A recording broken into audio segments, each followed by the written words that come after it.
गुरु ब्रह्मा। ब्रह्मा जी का क्या काम है?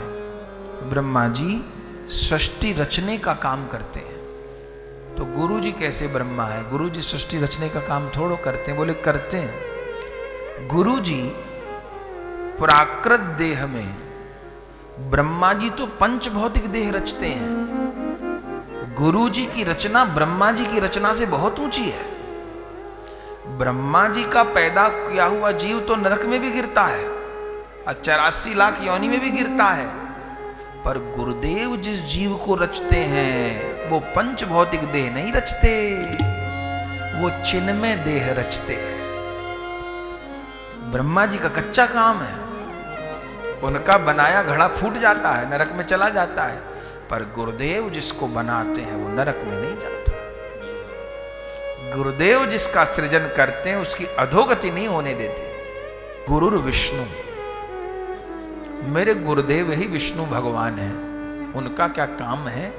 वो पालन करते हैं। ब्रह्मा जी जीव को बना के छोड़ देते हैं, पालन का डिपार्टमेंट विष्णु जी का है, वो जीव का पालन करते हैं।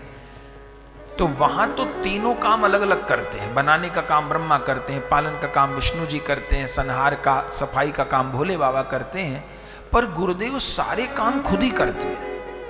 विष्णु रूप में गुरुदेव क्या कर रहे हैं? विष्णु रूप में गुरुदेव पोषण कर रहे हैं। वो विष्णु भगवान अन्न से पोषण कर रहे हैं, गुरुदेव कैसे पोषण कर रहे हैं? सिद्धांत जब सुनाते हैं गुरुदेव, भैया ये करना है, ये नहीं करना, भैया ऐसे भजन करना है, भैया इसका ये कारण, जब वो सिद्धांत सुनाते हैं तो हमारे संशय निर्मूल करते हैं। तो गुरुदेव जब सिद्धांत बताए तो क्या किए? तो वो हमारे संशय रोग का समाधान किए। ठीक। और जिस समय वो लीला सुनाए तब क्या किए? तब वो हमारा पोषण किए, हमको तंदुरुस्ती की दवा दिए, टॉनिक दिए। और जब वो हमसे नाम करवाए, बार बार नाम करो, नाम करो, नाम करो, तो नाम करवाए तो इसका क्या फल हुआ कि अब कभी कोई संशय उत्पन्न न हो, अब दोबारा रोग पनपे नहीं। तो सिद्धांत श्रवण करवाए, लीला श्रवण करवाए और नाम कीर्तन या पद कीर्तन श्रवण करवाए, तीन वस्तु गुरुदेव दिए। विष्णु जी भी यही करते हैं, पोषण देते हैं। लेकिन विष्णु जी का काम कच्चा है। उनके खिलाने के बाद भी कितने भूखे सड़क पे दिख जाएंगे, उनके कपड़ा पहराने के बाद भी कितने उघड़े दिख जाएंगे, लेकिन गुरुदेव जिसका पोषण कर देंगे वो कभी भूखा नहीं रहेगा। इसलिए उन विष्णु जी का काम कच्चा है और गुरु रूप विष्णु का काम पक्का है। वो जब कपड़ा पहराएंगे तो ऐसा कपड़ा पहराएंगे वो फटेगा नहीं, वो मैला नहीं होगा। गुरुदेव जब पोषण कर देंगे लीला के द्वारा तो ऐसा पोषण कर देंगे वो कि लीला राज्य की तंदुरुस्ती आ जाएगी। और जब वो दवा ऐसी देंगे कि दोबारा रोग पनपे नहीं, वो क्या करेंगे? वो नाम का चस्का लगवा देंगे, वो लीला कथा का चस्का लगा देंगे, वो वृंदावन में प्रीति जुड़वा देंगे।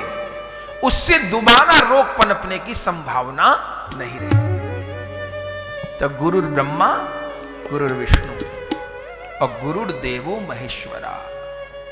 गुरु शंकर भगवान है। शंकर भगवान क्या करते हैं?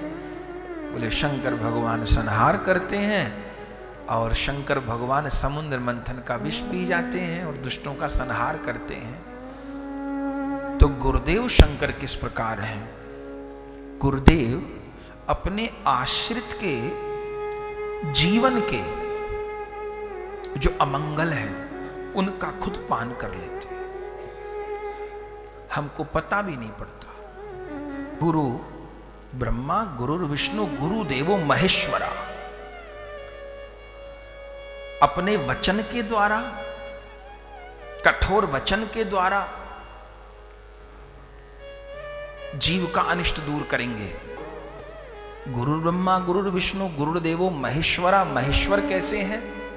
एक तो डांट फटकार के द्वारा भी शासन करेंगे, दोष का संहार करेंगे। उसके बाद विष पान करेंगे, आश्रित के जीवन का विष पान करते रहेंगे। आश्रित अपराध भी कर रहा है गुरुदेव के प्रति, वैष्णवों के प्रति अपराध भी कर रहा है, तो उसका विष पान चुपचाप करते रहेंगे, बोलेंगे नहीं। ज्यादा डांट दिया, फटकार दिया तो भाग जाएगा, चलो कोई बात नहीं, सहो। मां भी तो बच्चे की सहती है। हित करेंगे, विष पान कर लेंगे। कटु वचन के द्वारा, डांट फटकार के द्वारा दोष रूपी राक्षस उनका संहार करेंगे, गुरु रूप शंकर। और तीसरा काम क्या करेंगे? तीसरा काम शंकर जी की तरह समाधि में डूबे रहेंगे। समाधि बहुत जोरदार लगती है गुरु लोग को, नित्य बंद करके डूब जाएंगे अपने, फिर बाहर कृपा करने के लिए आंख खोलेंगे, न तो वो अपने में डूबे ही पड़े। ये तीन काम गुरु रूप शंकर करेंगे। तो समाधि के रूप में शिव क्या करते हैं? लीला का चिंतन करते हैं। अच्छा, लीला का चिंतन करते हैं तो परिकर भी होता है। तो गुरुदेव जब समाधि में होते हैं, लीला का चिंतन करते हैं, तो जुगल तो होते ही हैं, वो तो होते ही हैं, पर उनके आश्रित जन भी उस समय होते हैं। जिनको वो ग्रहण किए हैं वो भी सेवा में होते हैं उस समय। बोले वो शंकर जी विष पीते हैं, बचा लिया देवता दैत्यों को, लेकिन देवता दैत्यों को बचा लिया, लेकिन उसके बाद भी झगड़ा हुआ। अमृत मिलके भी कहां समस्या हल हो गई, फिर लड़ते झगड़ते रहे। अच्छा, शंकर जी दैत्यों का संहार करते हैं, लेकिन फिर दैत्य पैदा हो जाते हैं। लेकिन गुरु रूप शंकर जब दैत्यों का संहार कर देते हैं तो फिर वो दैत्य दोबारा पैदा नहीं होते। गुरुदेव जिसके जीवन का विष पी लेते हैं, उसके जीवन में फिर अमृत का संचार कर देते हैं। जो भोलानाथ शिव हैं वो विष तो पीते हैं, पर अमृत पैदा करना पड़ता है देवता और दैत्यों को खुद। उसके पीछे झगड़ा होता है, देवताओं को मिलता है, दैत्यों को नहीं मिलता। पर गुरुदेव जो शिव हैं वो विष पीते हैं और विष पीकर अमृत दे देते हैं, और ऐसा अमृत देते हैं कि उसको फिर अमर लोक की प्राप्ति हो जाती है। तो गुरुर् ब्रह्मा गुरुर् विष्णु गुरुर्देवो महेश्वरा, अपि गुरु साक्षात परब्रह्म। गुरु साक्षात परब्रह्म है। कैसे? बोले परब्रह्म तो प्रभु ही हैं, श्री कृष्ण हैं, लेकिन अपने ठाकुर, अपने गुरुदेव जो श्री कृष्ण हैं, वो इन राधा गोविंद से भी ज्यादा दयालु हैं। क्यों? कि राधा गोविंद हमको कभी प्रत्यक्ष नहीं दिए। श्री विग्रह रूप में सेवा, धाम रूप में सेवा, पर रोज रोज ये थोड़ो बताते हैं कि आज हम ये पाएंगे, आज ये श्रृंगार कर दो, आज ऐसा कर दो। हम अपने से करते रहते हैं। तो परब्रह्म में पूरी शक्ति होते हुए भी श्री कृष्ण अपना ऐश्वर्य माधुर्य प्रकाशित नहीं करते। लेकिन गुरुदेव रूप जो श्री कृष्ण है, राधा गोविंद है, गुरुदेव रूपी जो परब्रह्म है, ये अपने हृदय में साधक को जुगल का अनुभव करवा देते हैं। बड़े बाबा का स्वरूप आप जो दर्शन कर रहे हैं ऊपर विराजमान है, इसमें बड़े बाबा की गोद में जुगल सरकार खेल रहे हैं, इधर निताई हैं, उधर गौर है। ये दर्शन किसको हुआ? सखी मां को। न तो हम जान ही नहीं पाते इस रूप को।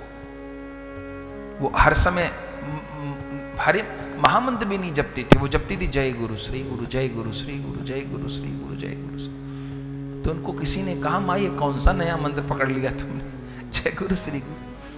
और गुरुदेव भी उनको कुछ नहीं कहते थे, जय गुरु श्री गुरु, जय गुरु श्री गुरु, जय गुरु श्री गुरु। तो आपसे ठाकुर सेवा में भी विलंब होता है, सब चीज में।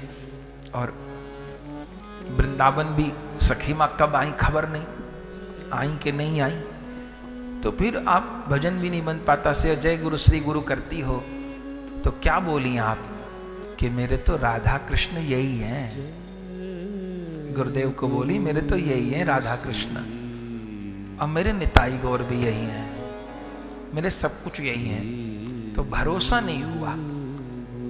तो जो निकट के जन थे, सब पे तो इतनी बड़ी कृपा नहीं हो सकती, जो निकट के जन थे, तो तब सखी माँ ने बड़े बाबा का दर्शन करवाया, करो गुरुदेव का दर्शन। तो किशोरी दासी जी, रसरंगिनी जी, विनोदिनी दासी जी, वृंदा दासी जी, इनको दर्शन हुए। बड़े बाबा ऐसे बैठे तो सदैव ऐसे बैठे भजन कर। तो क्या देखा, धीरे धीरे धीरे धीरे यहां प्रकाश छाने लग गया और उनकी गोद में जुगल सरकार खेल रहे। पिक्चर में पिक्चर चल रही है, पीछे नवद्वीप लीला चल रही है, इधर निताई नृत्य कर रहे हैं, इधर गौर नृत्य कर रहे हैं, और गौर लीला के अंदर जुगल लीला चल रही है। हृदय में जुगल लीला चल रही है, इधर गौर लीला चल रही है, दोनों लीला का दर्शन। इसको कहते हैं गुरु साक्षात परब्रह्म। अब कौन सा परब्रह्म पाना बाकी है? अच्छा, उस परब्रह्म को पाने के लिए बहुत मेहनत करनी पड़ेगी। अच्छे अच्छे योगी थक गए, भटक गए। विश्वामित्र जी उस परब्रह्म को तो पाने चले, हुआ क्या? उर्वशी आ गई। परब्रह्म प्राप्ति क्या, उर्वशी प्राप्ति हो गई, वहां सब गड़बड़ झाला हो गया। सौभरी ऋषि यहीं वृंदावन में भजन किए और खूब संयम से रहे।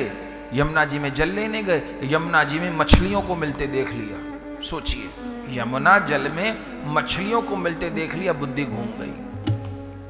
बोले छोड़ो बाबा जी पना, कुछ नहीं रखा, ब्याह करेंगे। अब तो ब्याह कर लिए 50, निंदा नहीं कर रहे। लेकिन जो अपने से परब्रह्म को प्राप्त करने चले, तो कोई मछली को देख के अटक गया, कोई उर्वशी में अटक गया, और कोई कहां अटक गया। तो वो परब्रह्म की कृपा कच्ची, पर जिसको सदगुरु रूप परब्रह्म मिले वो कभी नहीं अटके। अच्छा, अटके भटके वो होंगे, पर गुरुदेव उनको नहीं डिगने दिए, भटकने दिए। तो इसलिए गुरु साक्षात परब्रह्म, तस्मै श्री गुरुवे नमः। इसलिए हम श्री गुरुदेव को प्रणाम करते हैं।